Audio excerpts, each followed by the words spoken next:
The invitation arrived on a Tuesday, its gold embossed lettering gleaming mockingly in the afternoon sun. Marcus Wright and Rebecca Collins request the honor of your presence. I almost laughed at the irony. 20 years after walking out of my life, my ex-husband was getting married again. And somehow, through some cosmic joke, I've been invited. I'm Diana Matthews, but 20 years ago I was Diana Wright, wife to Marcus Wright and mother to our son James. Or at least I was, until Marcus orchestrated the greatest betrayal imaginable. The memories of that day still haunt me. I was at work when I got the call. There had been an accident at James's school.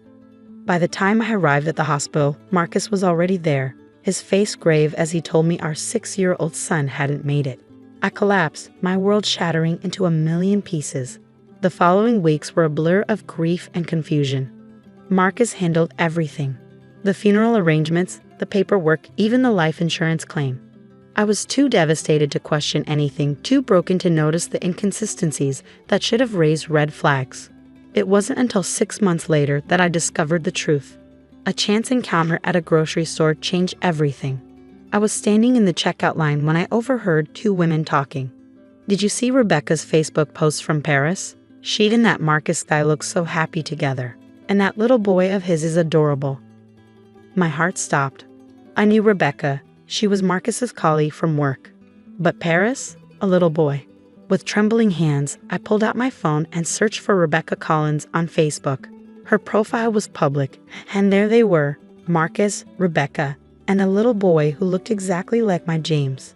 The timestamps on the photos showed they'd been taken just weeks after James' death. My son wasn't dead. Marcus had stolen him, faked his death, and started a new life with his mistress. The revelation nearly destroyed me all over again.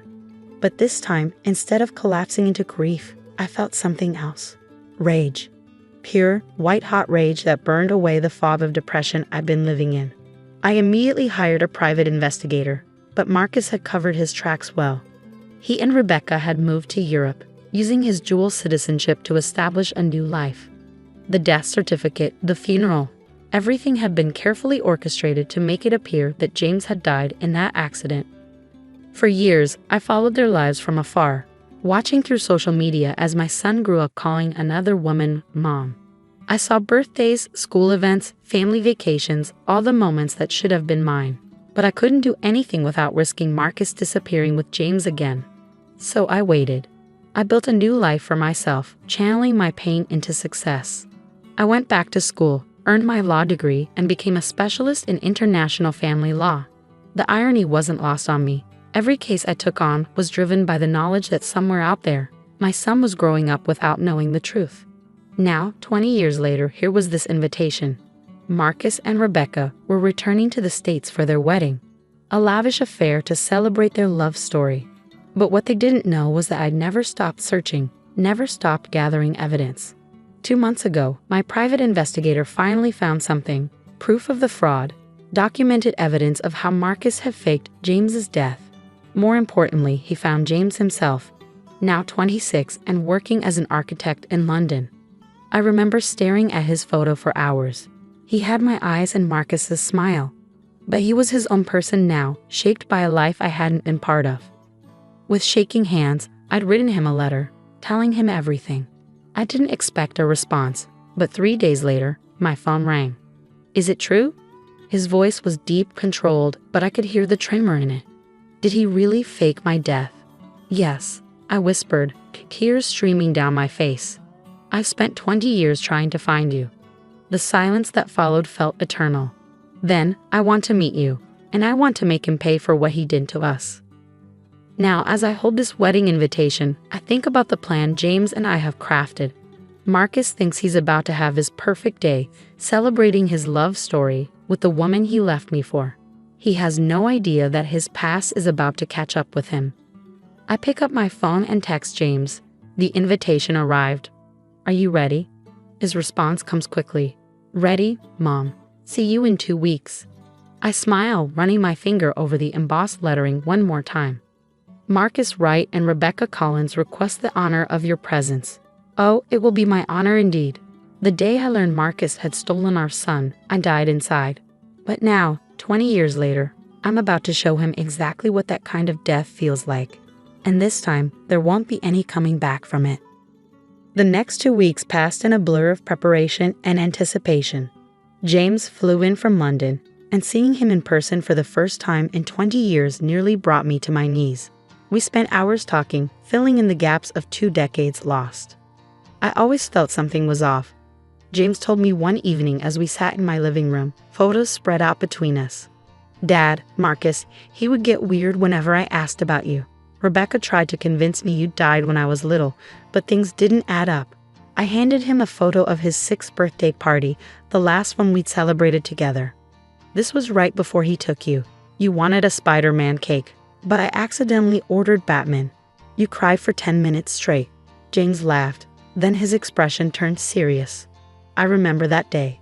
Vaguely, I remember someone singing. Was that you?"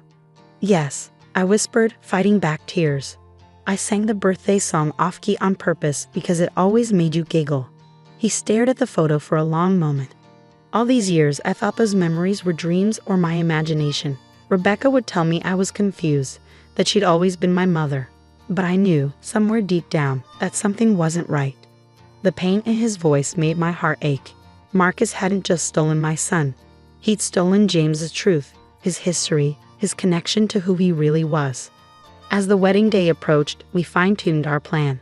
The ceremony was to be held at St. Patrick's Cathedral, a grand affair with over 300 guests. Marcus had done well for himself in Europe, building a successful investment firm. The wedding would be his crowning achievement, a celebration of the life he built on the ruins of the one he destroyed. The night before the wedding, I couldn't sleep. I stood at my window, watching the city lights flicker in the distance. 20 years ago, I'd been a broken woman, destroyed by what I thought was the death of my child. Now I was stronger, wiser, and finally ready to reclaim what was stolen from me. My phone buzzed with a text from Rebecca's sister, Emma. She'd been my unexpected ally in all this. When I'd reached out to her with the evidence of Marcus's fraud, she'd been horrified. She'd always had suspicions about her sister's sudden relationship with Marcus and their quick move to Europe. But Rebecca had shut down any questions. "Everything's set," Emma's text read. "The video presentation is loaded into the system.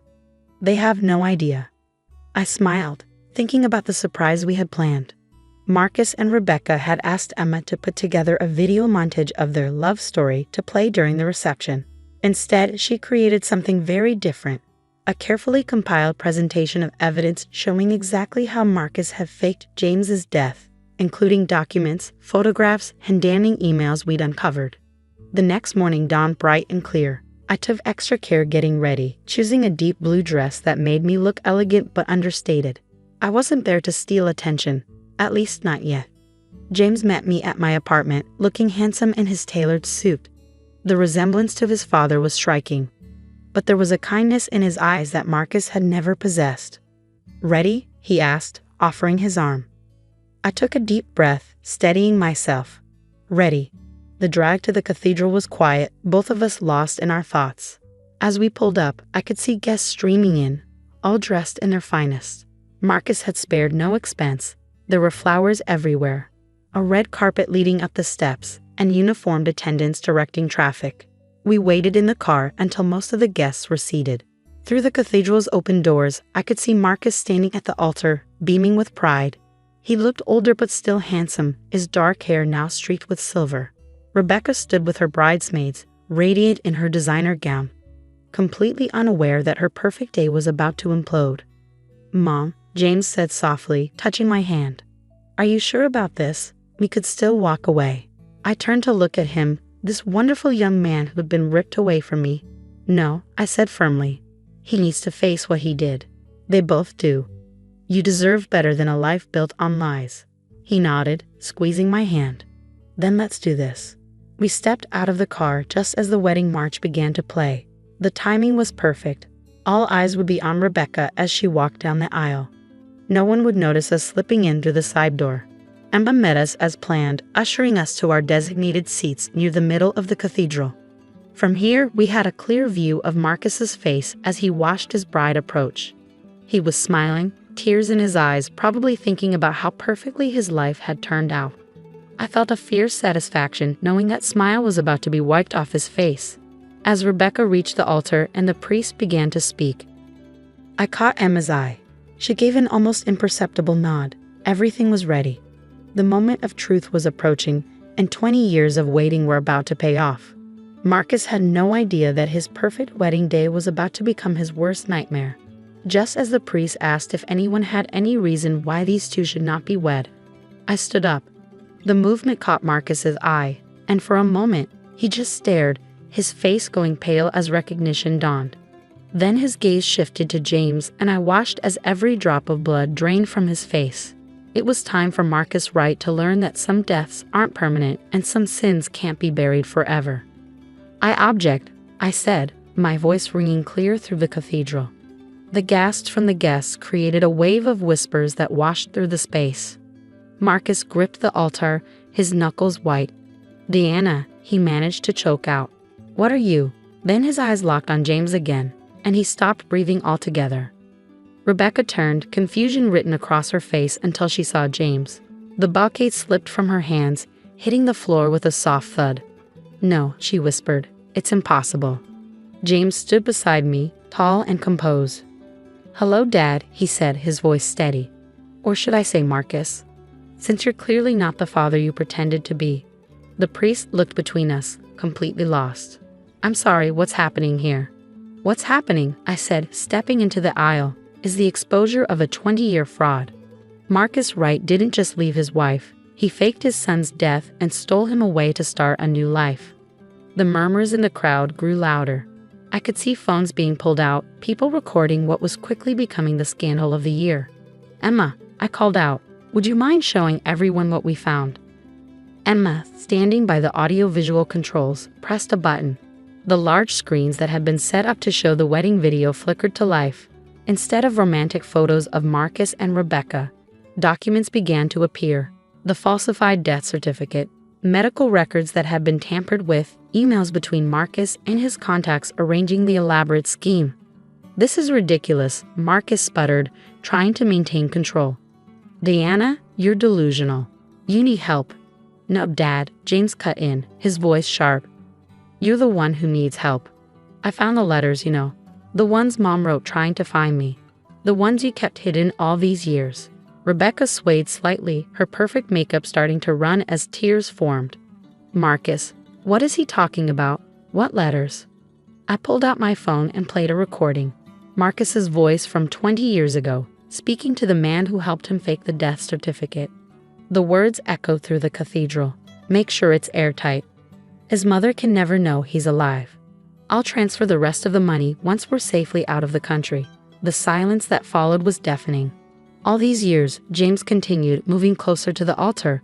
You told me my mother was dead. You made me believe I was crazy when I had memories of her. Do you have any idea what that did to me? Marcus's face had turned from white to gray. Son, I can explain. I'm not your son, James snapped. Not anymore. A father doesn't do what you did. A father doesn't steal a child from his mother and spend 20 years lying about it. Rebecca had backed away from Marcus, horror dawning on her face. You told me she abandoned him, she whispered. You said she didn't want him, but she signed away her rights. He lied to you too, Rebecca, I said, softening my tone slightly. He lied to everyone. And now it's time for the truth to come out. Emma stepped forward, holding up her phone. The police are on their way. They're very interested in the evidence of fraud we uncovered. Faking a death certificate, insurance fraud, kidnapping. Those are serious crimes, Marcus. The wedding guests were now standing, phones recording everything. I could already imagine the social media storm this would create. Marcus Wright, prominent investment banker, exposed as a fraud and kidnapper at his own wedding. Marcus made a sudden move toward the side door, but two men I'd hired, private security, stepped forward to block his path. Running away again, Marcus? I asked. That seems to be your specialty, but not this time. James moved to stand beside me, and I felt 20 years of pain starting to lift. We'd done it. We'd exposed the truth, and more importantly, we'd reclaimed our story. The police arrived minutes later, their sirens cutting through the chaos that had erupted in the cathedral. As they led Marcus away in handcuffs, I watched Rebecca sink into a pew, her wedding dress pulling around her like broken dreams. Mrs. Wright, one of the officers, approached me. We'll need you and your son to come down to the station to give formal statements." I nodded, then turned to James. "Are you okay?" He looked at the chaos around us, the shocked guests, the abandoned altar, the evidence of Marcus's crimes still displayed on the screens, and smiled slightly. "Yeah, Mom, for the first time in 20 years, I think I really am." Epilogue. Marcus Wright was sentenced to 15 years in prison for his crimes. The story made national headlines, leading to changes in how death certificates are verified and processed. Rebecca filed for an annulment and later testified against Marcus, claiming she had no knowledge of his elaborate scheme. James and I spent the next year rebuilding our relationship. We couldn't recover the 20 years that were stolen from us, but we could move forward together. He moved back to the States, taking a position at an architectural firm in a city to be closer to me. As for me, I finally felt free. The weight of 2 decades of searching, wondering, and grieving have lifted. I gotten my son back, and more importantly, I gotten justice. Sometimes late at night, I look at that wedding invitation that started it all, and I smile. Marcus thought he had orchestrated the perfect life, built on lies and stolen dreams. Instead, his wedding day became his downfall, and my greatest victory.